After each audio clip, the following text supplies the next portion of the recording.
Hi, my name is Rizky from Mavic. In this video, I'll be sharing with you the worst investments that I've made during my video productions and photography career. This video is kind of inspired by a Potato Jet's video whereby he was sharing the best investment that you can make for photography and video productions. I fully agree with him whereby the best investment for photography and video productions is actually absolutely not the camera. In my case, it's a tripod, microphone, and also this H4n recorders. But what is the worst investment that I've made? So I kind of look back a little bit on some of the stuff that I purchased, and I basically just used it once or twice and barely made money out of it and chuck it aside or broken. This is just my opinion. What I do most of the time is actually events, video and photography, advertising, and corporate video. If you are doing something similar, you maybe agree with me. If you are doing something else, then maybe our experience will be totally different. The first thing that I probably regretted the most is actually buying a drone. And of course, we all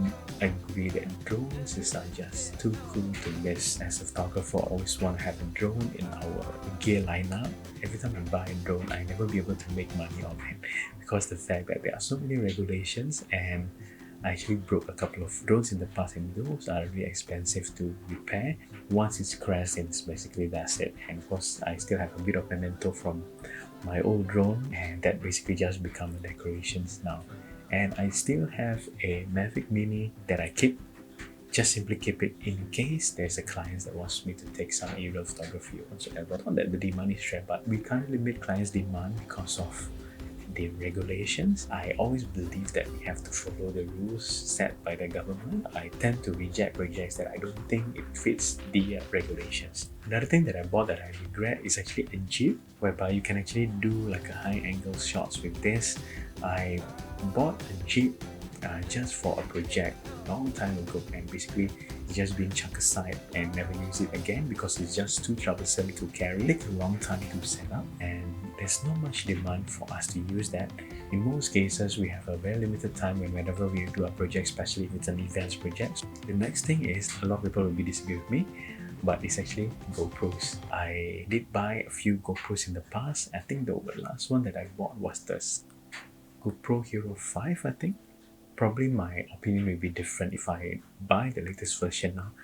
But I always find, although it's very reliable and basically shockproof, and people tend to use it as a hero or even like a C cam whatsoever, I never be able to utilize it well. I never be satisfied with the quality come out of it. It's always have this video artifacts that I don't like. It's always be a challenge to color grade them together with footages from better cameras, like the Sony cameras that we always use for our video productions. I find it more of a hassle rather than a benefit. So nowadays, of course, if we need a roving shots, we just bring a gimbal and put a proper camera on it. If we need a static shot somewhere, we just put on a tripod and put another proper camera on it. If I do need like a random walkthrough shots, I would use the Insta360, which is one of my favorite camera gear of last. And lastly, a mid-size LED panel, because I do find nowadays it's like neither here nor there.